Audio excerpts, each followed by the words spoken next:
This is Coffee, Country, and Cody. And this is CMA Fest 2024, officially day 2, but we've been at it all week long. Here it is, Friday morning, all God's children smiling on Friday, headed into the weekend. A 2-show night at the Grand Ole Opry, and Lainey Wilson. We are so excited. We're gaining a family member, a little sister.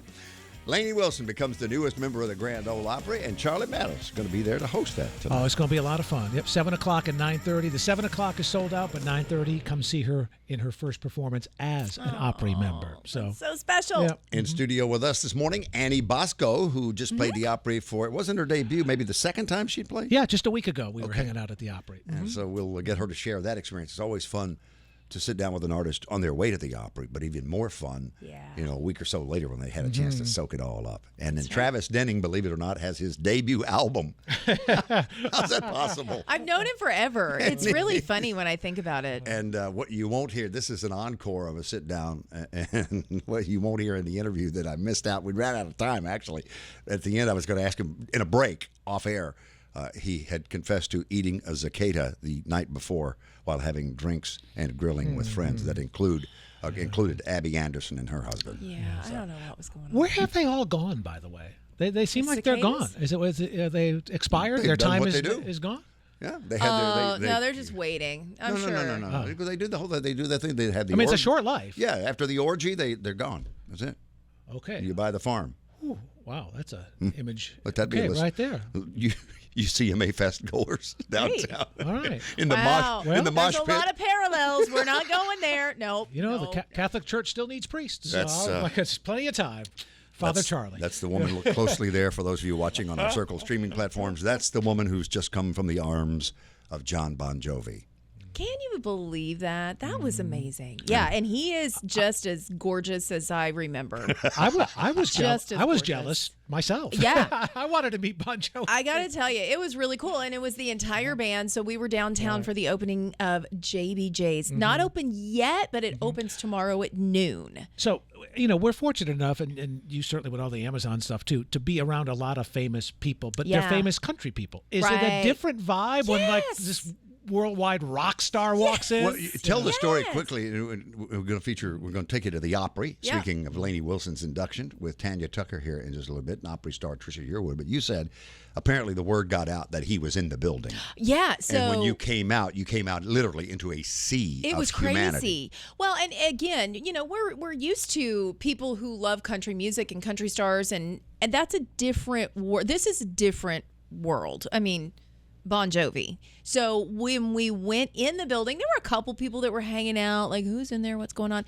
But word had gotten out that the band was inside. And then by the time we left, it was a sea of people on either side of the doors. And they all had their phones up. And I walked out and they all went, oh. And I laughed and I was like, hey, everybody. And they all started videoing and laughing. And then there were 3 or 4 of them that go, hey, Kelly. And I was like, oh my gosh, you guys actually have a clue. And the beautiful thing about this whole thing, her husband Paul was her photographer. Yeah, he was right with me. Because he wanted to meet Bon Jovi. He wanted to meet Bon Jovi too.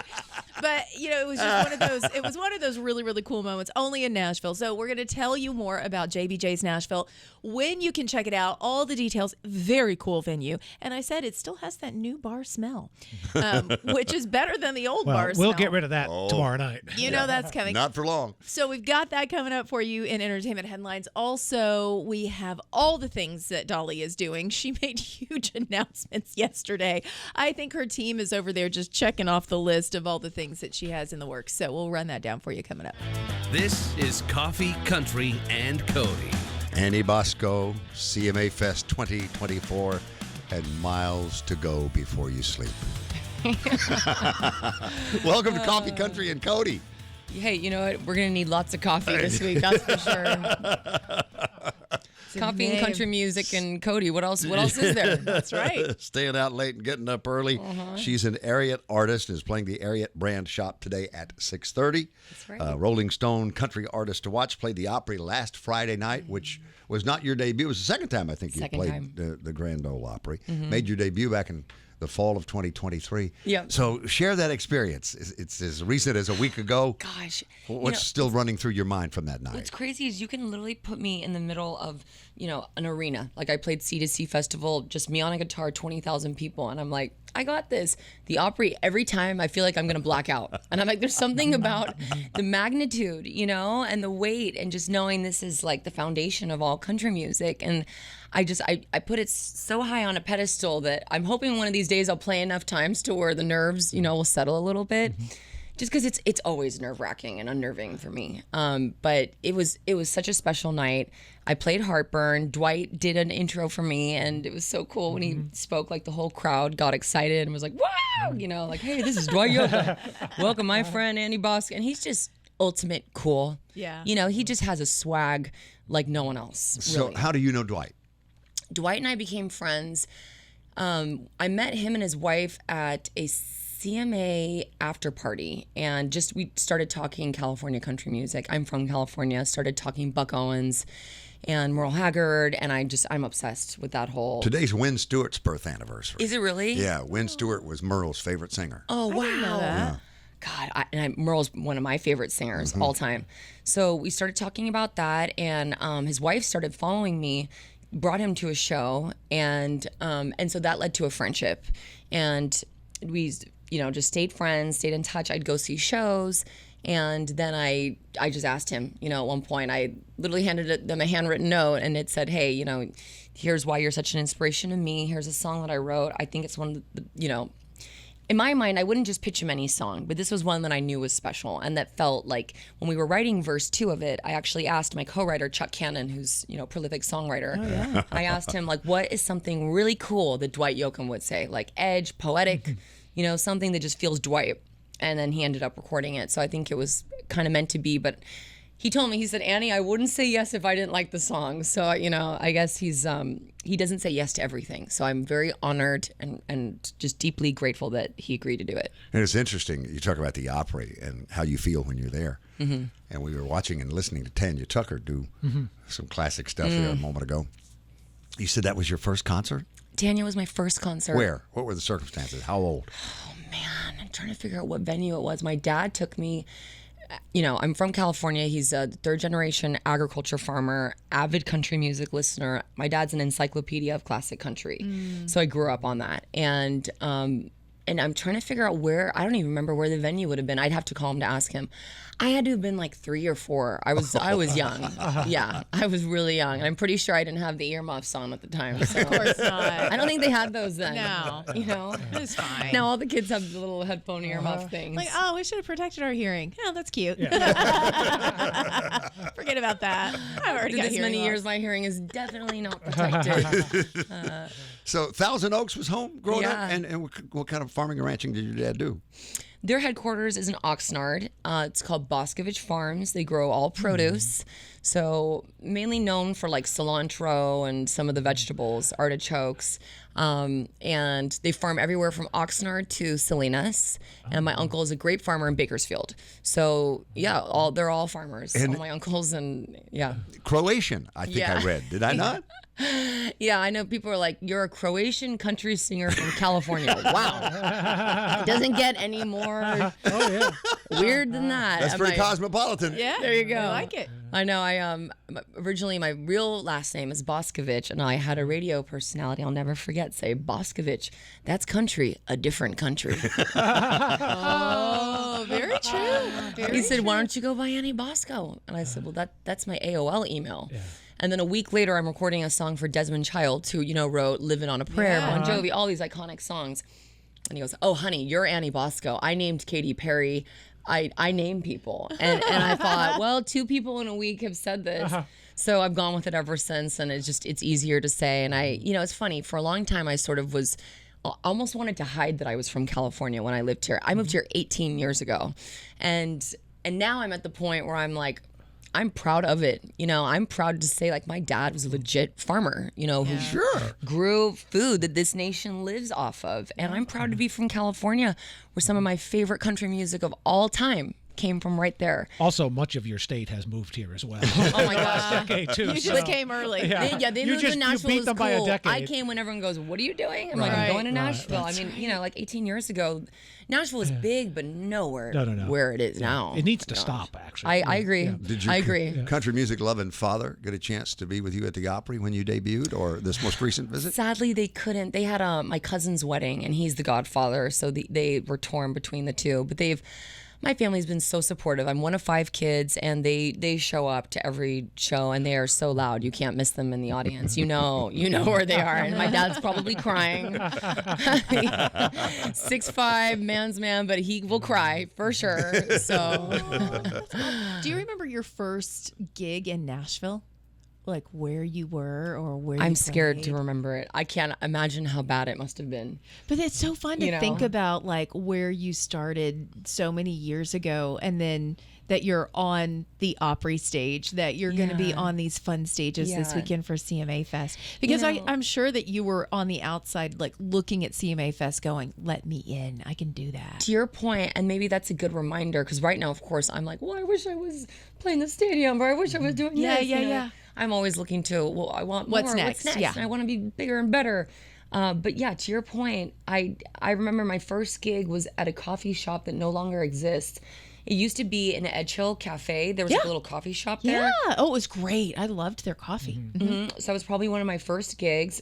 I did they were doing a writer's night, and there was like 10 people there. Yeah. And one of my first CMA Fest gigs, I think it was like a little outdoor stage that someone made up, and it got rained out, and so then they put us in this little like side foyer thing, and I even have a photo of it because 2 of my best friends were playing in the band with me, and we look back and laugh like, oh my gosh. So you're right, when you look back and you compare, you kind of go, okay, there's been progress. There's been a lot of progress, you know. Look how far you've come. So I'm curious, what did you come to town in? What were you driving when you got to town? Oh, 18 years ago. So it was a Jeep, and I drove with my friend from high school. Don't know how my parents agreed to this. We literally drove in my Jeep to Nashville. I think it took like 2 days or 3 days. There was one night where I decided to try dip for the first time because we were going to stay up all night to drive through the night. Ooh. And so I'm like, oh yeah, I can do this, because he's like, it gives you a caffeine buzz. And my dad dipped as a kid, but he would hide it because my mom would get mad. She'd be like, what are you doing? And so he'd be like, don't tell your mother. And he'd hide like his dip in the console, you know? And so I tried dip and I think I had to pull over and throw up.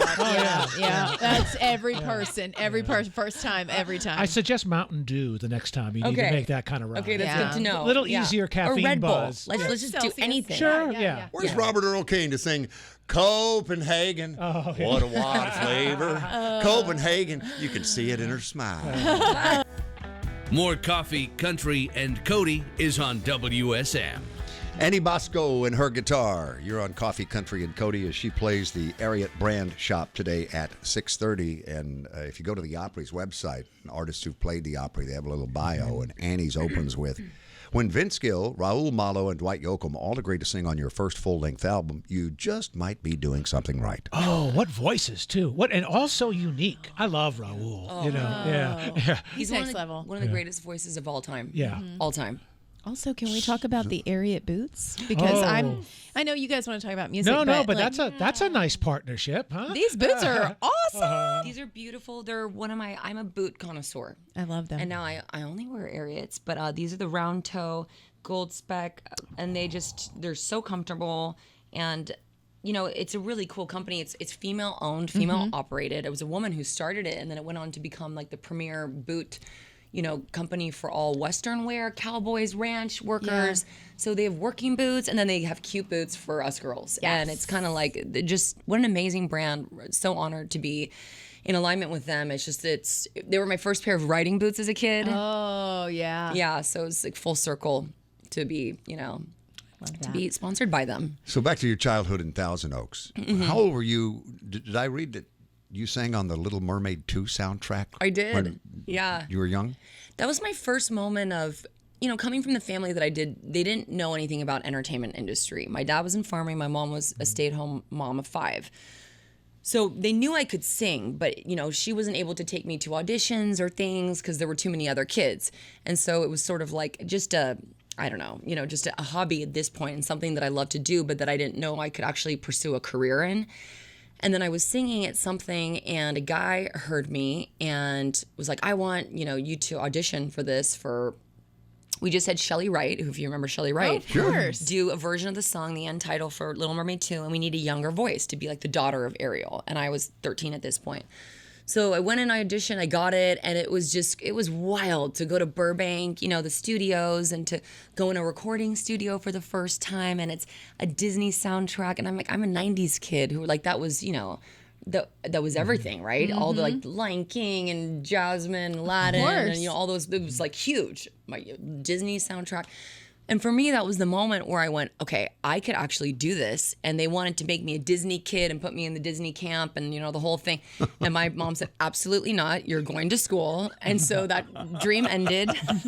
She said, when you're old enough, when you're older, you can pursue it. But right now, we're not doing that. Let's be real. The track record with most of the Disney kids, not great. So mom knew what she was doing. She was like, let's let you grow up a little bit and then you can circle back around. Yes, that was smart. Smart. Yeah, exactly. But those moments lead to other things. And then I read it wasn't too long until you got a band and you're opening for people like Dina Carter. Yeah. You really do your research, Cody. Yeah, she was my first like big opening act, and she was so sweet. She was barefoot, and she was so cool.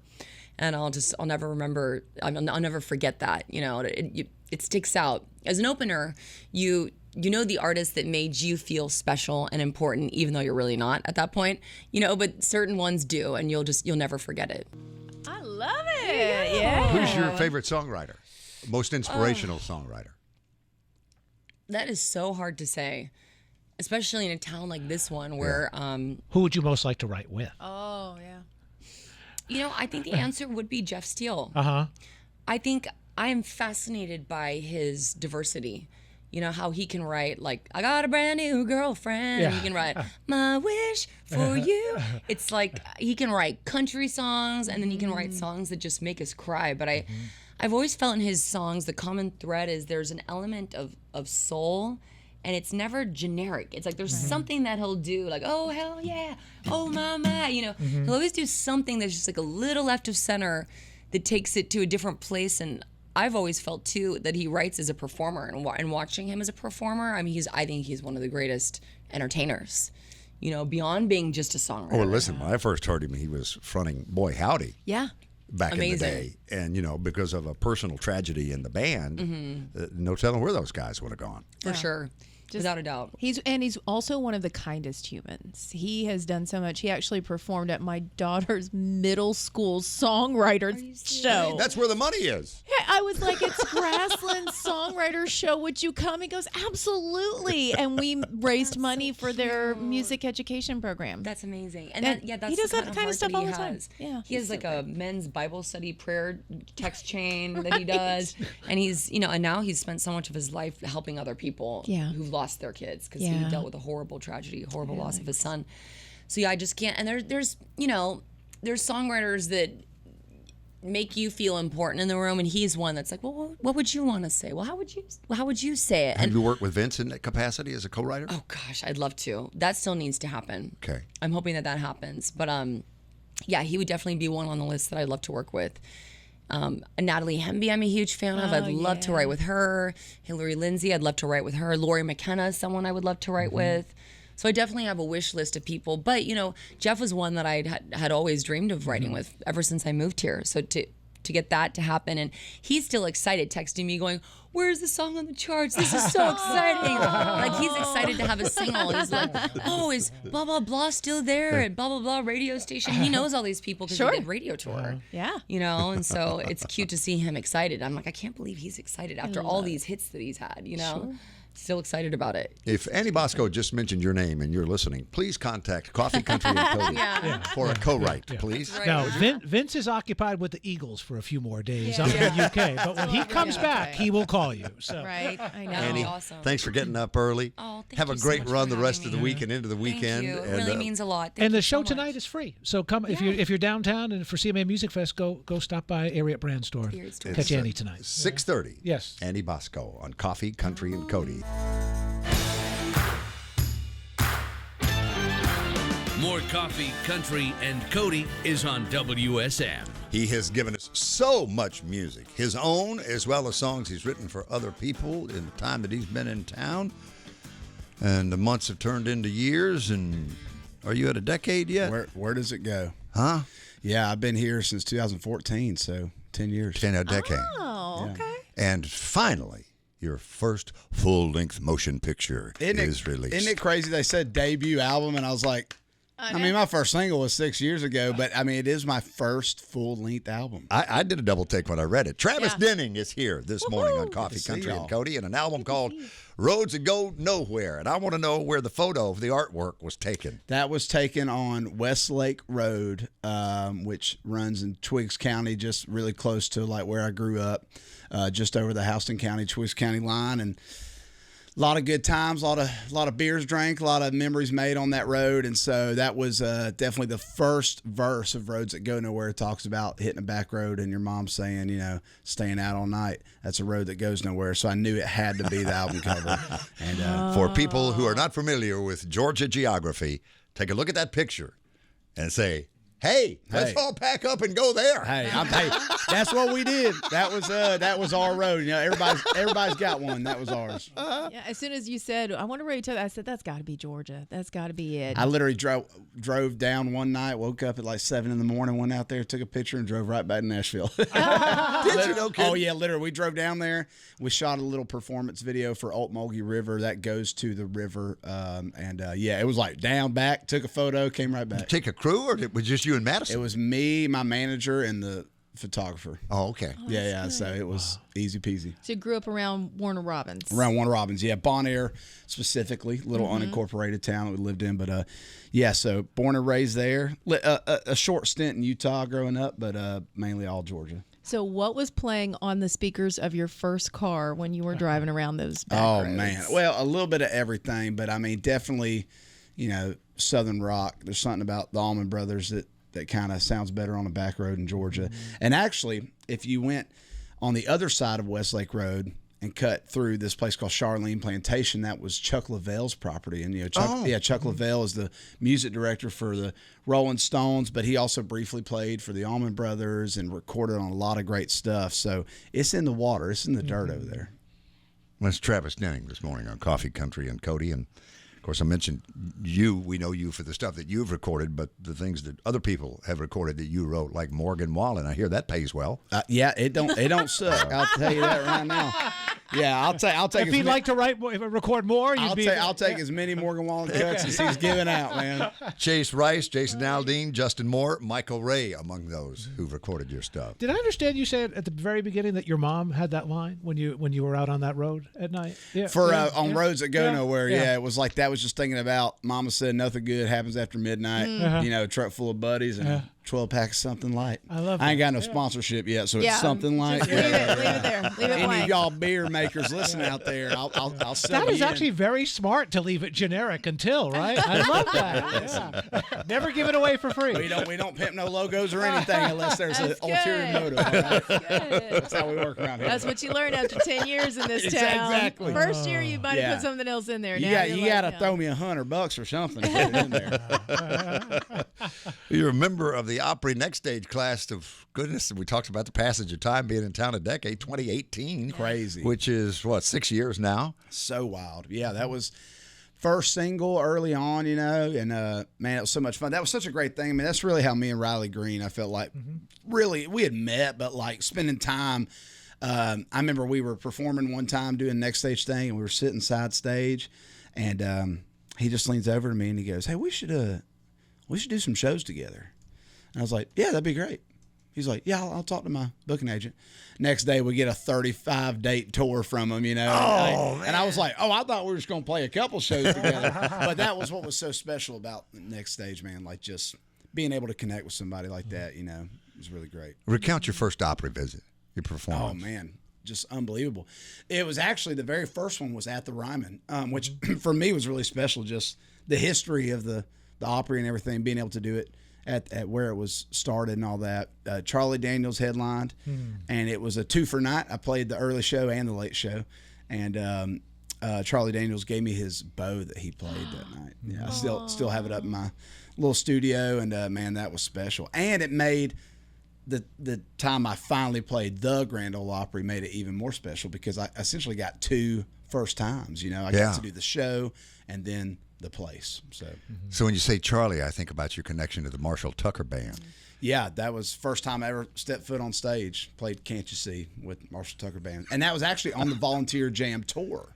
So Charlie was headlining. How old are you? I am 31. No, how old are you? Oh, I was 14 when that happened. Yeah. Can you imagine? But I was 31 in my mind then, you know.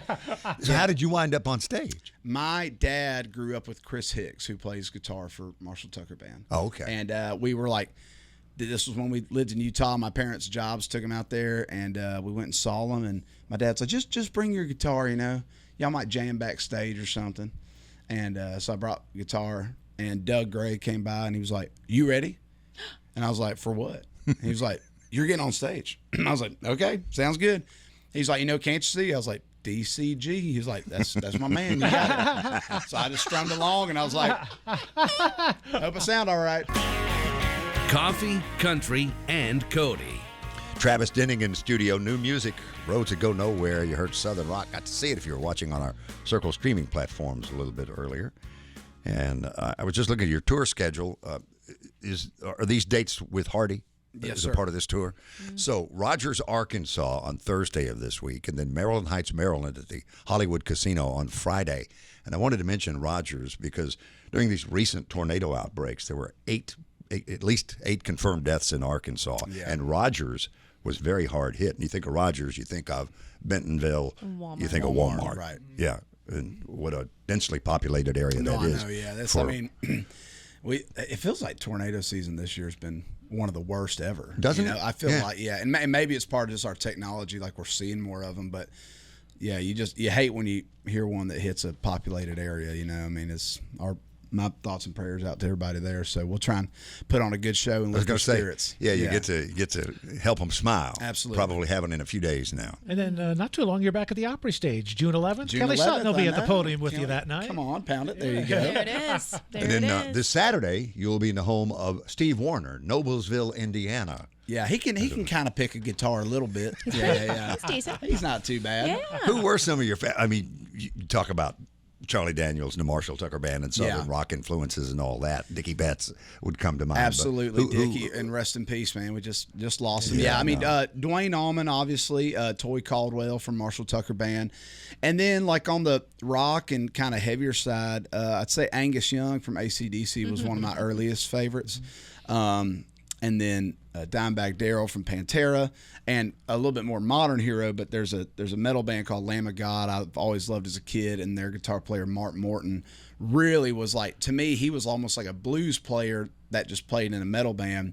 And I've been fortunate enough over the last 2 years, I've gotten to know him, and we've written some songs together. He played a guitar solo on my record, which was, for 13-year-old Travis, that's pretty big right there.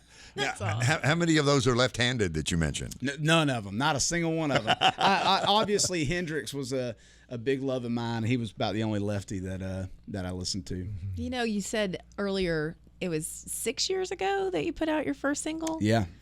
What would you go back and tell that Travis? Put After a Few out first. Because David Ashley Parker from Powder Springs was first. Yes, and it was I tell people I'm a 1.5 hit wonder. You know, After a Few went number 1. Dave Ashley Parker was 32.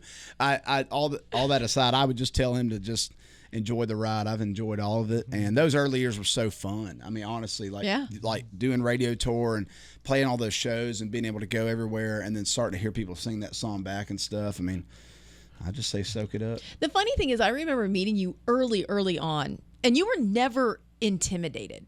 I felt like. Yeah. Was that bravado, or were you just always like, "Hey, man, this is what I'm gonna do," and probably blissful ignorance mainly. Okay, yeah. and that's good too. I think I think that's part of it. Like, you gotta go on stage and be like, I'm supposed to be here and I'm gonna freaking kick the door in, and like, you gotta own it. Yeah. But also, you gotta be dumb enough to be like, I'm just gonna put out a song that has 10 words in it, 10 syllables, and it's about a fake ID, and like, yeah, I'm sure people relate to that. And I mean, like, they did. I mean, it was great, and I mean, it's like, it was a certified gold last year and stuff. So I think it's just kind of like sticking to what you like, and like, life's too short to get upset about things. And after a few, it's platinum now, right? How many times? Multiple? Just one platinum. Okay. Yeah. Unfortunately. So far. Yeah, so far. I'm just putting it out there. There we go. Hey, yeah. Let's put it out there. It's gonna be too soon. So, did Madison know you were an artist when she met you? She did. Because I tried to use that to stunt on her a little bit, and then as I found out, why am I cringing right now? Yeah, I'm cringing for you. I remember, like, I met her at Losers, a true Nashville love story, and she was like, "What do you do?" And I was like, "Well, I'm a Universal Music Group recording artist." She's like, "Oh, that's cool. My dad was an artist back in the day." I was like, "Oh, what was his name?" She's like, "John Michael Montgomery." I was like, "Well, this trick ain't gonna work, I guess." I was like, "Oh, okay, cool." I was like, "Anyways, I'll see you later." We Bye. It was so funny. I was like, "Okay, cool." But honestly, that's helped us a lot in the sense of, like, she understands. Oh, all yeah. of it, the road. Well, and goodness right. gracious. I mean, we're talking about an uncle, Yeah. Eddie. Uncle. Now a brother in Yep, Walker. brother. Yep.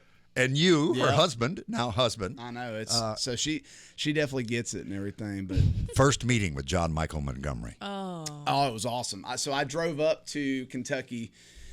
Man, we had been dating maybe a month, and went up, and I just visited her. Kentucky had just lost, like, in basketball, like in March Madness, so everybody was bummed out.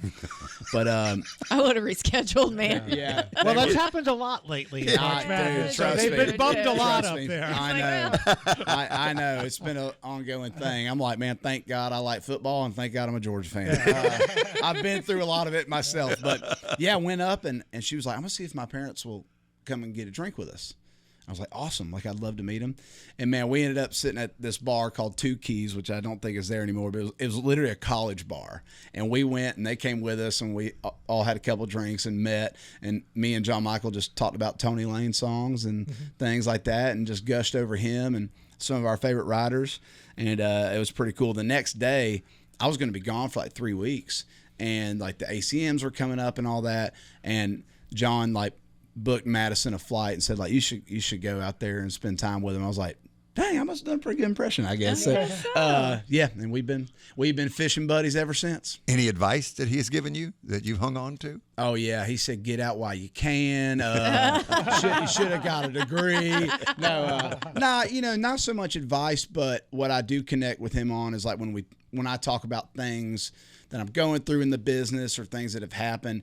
Like, he's like, oh yeah, like that was how it was back then, which is kind of comforting to know. Like, I mean, at the end of the day, a lot of things don't really change. It's just record great songs and go on radio tour and meet people and do all the things that they tell you to do, and it will pay off. And John Michael Montgomery recorded great songs because we're still singing them and know every word to It's them. so wild to think that Sold that's his biggest fan song. Like, that's what he closes his shows with, and I think that's what he's most known for. But the ballads. But it wasn't even really critically acclaimed. Like, it wasn't his biggest hit. Like, there's hits that were bigger than that in the sense of, like, chart success. Yeah, just massive, massive songs. So crazy. I'm curious what songs, because obviously we've mentioned success as a songwriter. When do you start harvesting these for? Okay, this is gonna be for my record. Nobody's getting this one. It's just a gut feeling. It's like the second you write it, or the second you hear it. I remember when I heard "Why I'm Drinking" and "Add Her to the List," which I didn't write those songs, but I heard them and it was just like no brainer. Yeah. They just, for me, they filled a spot that I needed, in the album, and that's the best thing about recording an album is. When it's singles or an EP, like, you can't really dig in my opinion. Like, it's kind of like, well, we got to put out the live song, and then this one sounds like it's going to be a hit, and then this one's it. With an album with 15 spots, I can record a song like Mulgee River, which is just about the river that runs through my hometown. Like, you can do that, and you can make moments in the record. And so I think just looking for, when I'm thinking about filling those spots, that's just what goes in my head. And yeah, it's just a instinct gut thing. And then the other one is, if Morgan Wallen says he likes it, then he can record it. Yeah. No matter what song it is. Coffee, Country, and Cody on WSM. On your feet when she takes the stage tonight at Nissan Stadium. You hear me for Kelly Sutton, your host with the most. What have you done to your hair? You went back in the green room and you came back and somebody else came out. What? I didn't know if you would notice. We had a break, so I turned the curling iron on. This is what girls do. Yeah. We have extra time. I'm like, I'm going to put some We went outside to say hi to the Manions, our friends from Illinois, Yes. longtime friends of the Yeah. show. Right. 20 years we've known them. Susan and her mom and dad. And I came back in. It's like, well, hi, have we met? Who are you? See, we have a break, we go get food. Yeah. I have very limited time, so I was like, oh, this is great. I got a break. I'm just going to go back and curl my hair. You said you got to go right at 10 o'clock. Yeah. Okay. We're going to be on stage 11:45, and it will be with our friend Sam Hunt, and we are doing a live podcast taping. So you get to hear us do the interview with him, and then if you're yelling and loud, then you can hear yourself back when we play it on Amazon Music later. And then you'll be at the stadium, as I mentioned, tonight. Cody Allen and Cody Johnson precede you at the CMA close-up stage this morning. You think they did that just because of their names? Why didn't I get a call? I know. We could have had the trifecta. Right? Oh, that's true. Yeah. Try Cody. Oh, Cody. Cody I Allen, like and that. I hadn't seen Cody in the longest time. Cody Yeah. Allen, Yeah. and we had a chance. He came to Las Vegas and interviewed him. Blake for his show yeah. at Old Red at the day of the media coverage. Radio Hall of Fame, too, right? Or no? Did I just dream that? I think I didn't no, just think induct you're him into right. something that he's not Well, in, right? I think he's a nominee. Oh, that's right. That's I don't right. know if it's actually happened yet because I hugged his neck and he goes, I mean, I'm probably not going to get in, Okay. and I was like, But- and dude, Charlie that's Chase, great. too. Yes. Yes. Which is amazing. You were off the morning that Kelly had that news about Charlie Chase being the part of the final nominees, and she texted the wrong Charlie. So for about 20 seconds, I was being congratulated as the newest member of the National Radio Hall of Fame. You know, and payback. then she took it back. Sorry. Payback is the devil, Charlie. man. Yes, It is, apparently. because you did the same thing to what group Oh, on the Lord, Opry yeah. membership? It was Rascal Flatts being inducted, and all my brain heard all morning long was Restless Heart. Oh. So, ouch. yeah. And Dave Innes was coming in that morning, so I sent a congratulatory message. So. Ooh, and he's like, thanks, but no Well, thanks. we do like the Rascal Flatts guys. We is what do he like said. the Flascal Rats. Yeah. I have a great promo years ago where my friend Craig, who was doing weather, and I were doing a promo for the next day, and we would always tape those, and he could not say Rascal Flats. He called them Flascal Rats. Oh, God. The entire time. And we are doubled over, like cackling, holding our stomachs because we're I've got it somewhere. I'll have to share it with you. We had a moment with Charlie a while back. Charlie said, come in the production room. Oh. He goes, what is this word? I was trying to. And I it said, was for blue blockers. it's Blue blockers. Yeah. polarized. And I was saying polarized. But even when he said polarized, and I said, what am I saying? You're saying polarized. I'm like, what is it? Polarized. I'm like, it's the same. And he goes, no, it's not the same. It's not the same. It was a who's on first Oh pitch. my awful. gosh. Hilarious. Okay, well, I was a little tongue-tied yesterday because I got to meet John Bon Jovi. I bet you were. And the whole band. So JBJ's Nashville is opening on Saturday at noon. Beautiful new space, 5 stories, 37,000 square feet, tallest rooftop bar in all of downtown Nashville. It's at 405 Broadway, directly across from Dierks Bentley's Whiskey Row. So talking to the band, literally looking at them thinking, what on earth is it that you haven't done in the past 40 years that you still would like to do? So we talked about that. We also talked about new music, and really cool, there's a Hulu documentary that's out right now that's called Thank You and Good Night. So I had to dive in and say, what's the moment like when you get to see yourself in this documentary? Take a look. Also, the Hulu documentary. How interesting was that to watch it once it was finished? It's to watch yourself grow up and see ourselves so young, and the way we were dressed, and then not only that, but there's so many things that you really live through because you're in this merry-go-round, and to actually see pieces of it, glimpses. It's odd to see yourself grow up on camera like that for me. Yeah, it was. I was I definitely realized that's why I'm tired. We did 1 billion shows and went around the world and worked everywhere. You know, it was great to see that, but it was like, wow, we did a lot. And it's this amazing time capsule that you're going to have forever, which is incredible. Well, it's the first 40 years. It is. You know, look at Willie's just released a new song. I know. My goodness gracious, you know, and it sounds amazing at 91, 92. He just did Stagecoach. It was incredible. Yeah. So we've got Forever Out, the album. What's the one thing as a band you guys still want to do that you haven't done yet? 10 bar at JBJ, so come on down. There you go. He said he wanted to 10 bar at JBJ's, just in case you missed that. You want to talk about a good night of tips. Wow. It's so fun. It's a beautiful venue. As we said, they've got drink specials called Shot Through the Heart. The women's restroom says Gina, and the men's restroom says Tommy, because Tommy and Gina, you know. Song lyric. Yeah, there it is. And so it's, very cool. 405 Broadway is the specific location on your GPS. Maybe someone has thought of this and done it already, but I'm not aware of it. But all these people who have their names on their bars, they need to go be the bartender one night, and all the tips are donated to their favorite charity. I love that. It would be such a no-brainer win-win. You know what? Speaking of charities, and I'm so glad you said this, there's a really cool piece of art that's hanging in that bar and several others in downtown Nashville. It is made from retired hose from firemen. So you get like an old fire hose and they make it into an American flag. And I have become friends with these guys, Brotherhood Designs. They're based out of Indiana, so they're Hoosiers. And they have placed these really cool American flags in, I think this is number 7 bars downtown.